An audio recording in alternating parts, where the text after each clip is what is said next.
Bonjour à tous, nouvelle vidéo aujourd'hui, on se retrouve pour tester dans la série Tir et Puissance le pistolet semi-auto du Marex Walther P99 chambré en 9 mm PAK, réplique du pistolet éponyme Walther P99 donc. Le voici, avant toute chose, je vous le représente, une très belle arme, ici dans son édition SV avec culasse en acier, percuteur interne renforcé ainsi que le chargeur. Une très belle arme aux alentours de 320 € à peu près pour l'instant. Et d'ailleurs, pour ceux qui voudront savoir plus sur cette arme, je vous invite à aller voir la vidéo qui lui était consacrée sur la chaîne, dans laquelle je revenais un peu sur l'historique de l'arme originale, sur les spécificités de ce modèle-là, et ainsi que sur les qualités et défauts. Alors pour rappel, pour ceux qui n'auraient pas vu la vidéo de présentation, ce modèle-ci qui m'a été gracieusement prêté par Antopac, dont vous aurez le lien en description, possède un défaut majeur, mais il est vraiment exclusif à ce gun-là que j'ai dans les mains, puisqu'il y a un gros défaut au niveau de la tige de détente qui se situe ici, et qui saute à chaque détonation. Et lorsqu'elle saute, soit vous passez de simple action à double action, soit vous restez en simple action, mais la queue de détente reste bloquée en butée. Il faut la ramener à la main. Et parfois, c'est même un peu plus que ça, vous avez carrément la queue de détente qui reste bloquée, vous ne pouvez pas la ramener. Donc voilà, il va pouvoir certainement, puisqu'il est encore sous garantie, essayer de se le faire réparer. Mais ça va dans tous les cas pas nous embêter nous pour faire le test de tir à puissance, puisque ça n'aura aucune incidence sur sa puissance. Donc on va pouvoir le faire quand même. Alors pour rappel du concept, pour ceux qui découvriraient la série tir à puissance via cette vidéo, le concept c'est en gros de tester tous les PAK que j'ai pu avoir dans les mains entre eux, avec cible équivalente, munitions équivalentes. Donc pour que ce soit comparable et identique pour tout le monde, la cible est aussi la même à chaque fois. Et donc on va se positionner à 4,50 m en utilisant une balle 9 mm Titan, puisque c'est celles-ci qui ont été utilisées pour toutes les autres. Et puis on va utiliser de l'adaptateur Safegum en 20 mm que je vais venir monter de suite, dans lequel on va y mettre une gomme cogne de 20 mm. Allez, on va également charger. Voilà.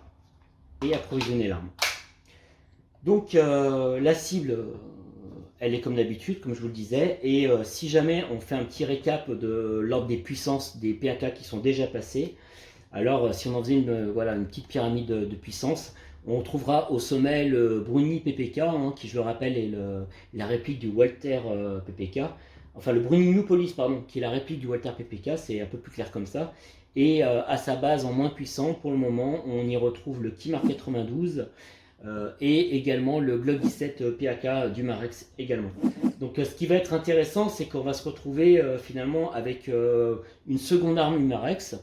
Donc on m'avait posé la question, est-ce que tu penses que ça vient de la marque, du modèle moi, sincèrement, je pense que ça dépend beaucoup du modèle et de la compression qu'il y a au niveau de la chambre selon la conception des modèles pour la puissance.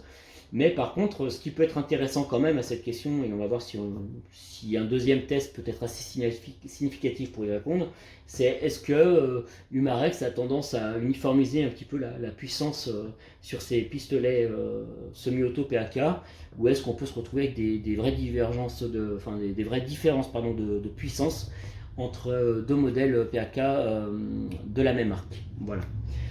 Donc tout est prêt, la cible également. Je vous reprends pour le test tout de suite avec le 20 mm Safegum à 4,50 m.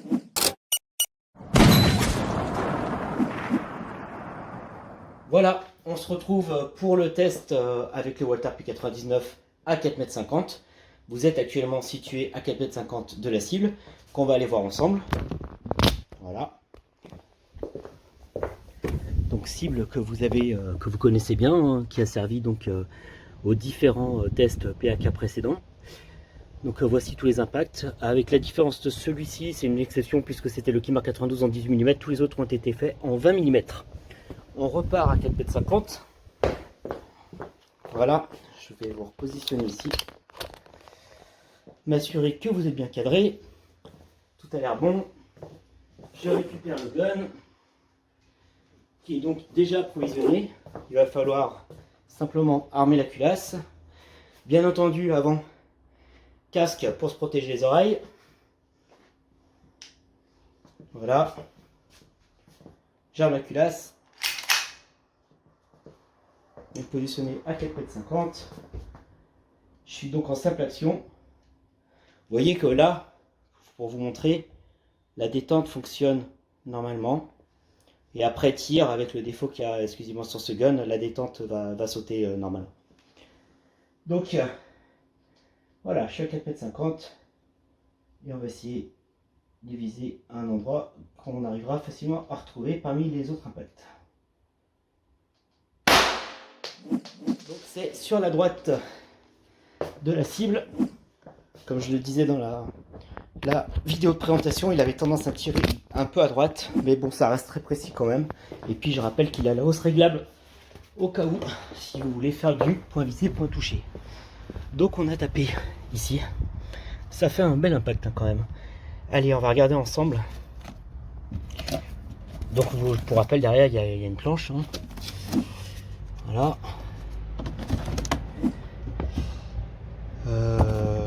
J'ai dit quoi? Bah non, en fait pas du tout. J'ai cru que j'avais tapé à droite, mais en fait non, on a tapé à gauche. J'étais persuadé que c'était celle-ci. Bah non, ça c'était Bruninopolis. Bah non, voilà, contrairement à ce que je pensais, non, on a tapé à gauche. En fait, on a tapé là. C'est ça, hein. Je vérifie. Hop. Ouais, c'est ça. C'est ça, c'est ça. Attendez. Un peu du mal à me repérer. Voilà, c'est là. Et là, a priori. De toute façon, vous aurez le montage, donc ça sera facile pour vous. Et ben, ça fait un bon pet hein, quand même. Hein. Donc, on va essayer de le voir un peu plus près. Vous voyez l'épaisseur de la planche. Voilà. Donc, ouais, ça a fait un bon pet. Là, si je le comparais aux autres, on serait proche du Bruni BF75, voire même peut-être un peu plus. Je ne sais pas si on n'est pas un peu comme le Bruni 96 et le Bruni BF75. Bruni BF75, pour rappel, c'est la réplique du CZ75 et le Bruni 96, la réplique du Colt 45 1911. Donc voilà, là on est ici et je trouve qu'on a vraiment quelque chose de très similaire, en tout cas avec le Bruni BF75 et le Bruni 96. Voyons derrière maintenant. Eh bien, c'est une bonne surprise. Voilà, ça se situe ici. C'est ça, hein? Ouais, ça se situe ici. Donc la planche a bien claqué quand même. C'est très sympa. Ça a fait un bel impact. Ah, écoutez, bonne surprise que ce Walther P99, hein, comme quoi il s'en sortira au moins bien sur ce point, parce que au-delà de son problème de queue de détente, sinon tout le reste c'était pas mal, et puis en termes de puissance, eh ben, il s'en sort pas mal. Allez, on va aller voir ensemble le gun, qui est donc bien passé en arrêteur de culasse, hein, évidemment. Je vais vous repositionner pour pouvoir avoir les mains libres. Petite fausse manip au moment de vous repositionner, mais vous êtes toujours là, c'est l'essentiel. Donc, je disais, le gun, voilà, il a tiré, et voilà, la queue de détente. Bon, quoique là, elle a l'air d'aller. On va la repositionner. Non, c'est bon, elle n'a pas sauté cette fois-ci. Et bien, ça aussi, c'est une bonne nouvelle. Il a décidé de nous faire plaisir là aujourd'hui. Donc voilà, c'est terminé.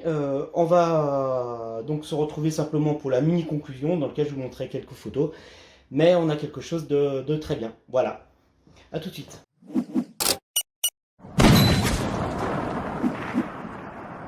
Alors place à la conclusion pour ce test tir et puissance de ce Walther P99 en édition SV chambré en 9 mm PAK du Marex.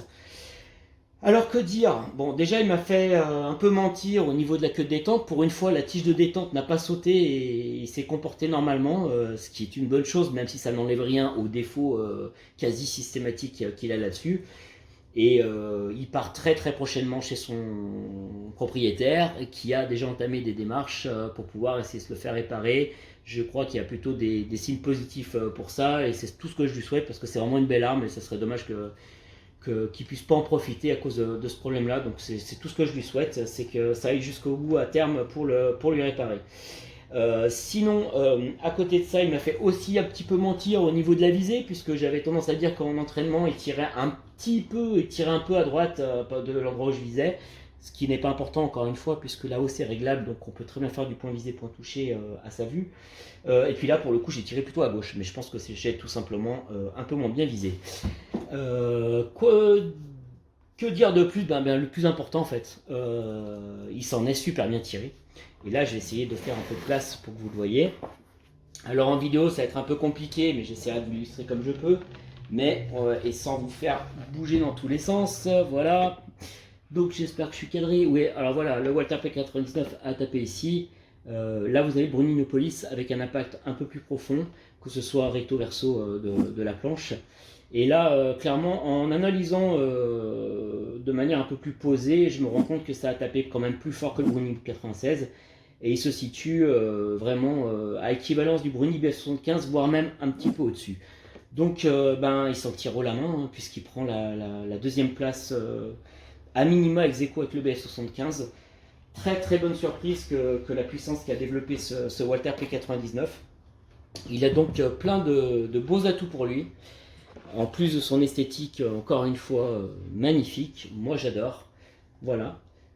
Donc, écoutez, qu'est-ce que je peux dire de plus? Je pense que là, cette fois-ci, on a vraiment fait le tour. Il va passer par une bonne petite phase de nettoyage minutieux. Et puis, il va repartir chez son propriétaire. Et en attendant, moi, je vous dis, portez-vous bien. À très bientôt pour de prochaines vidéos. Ciao, ciao!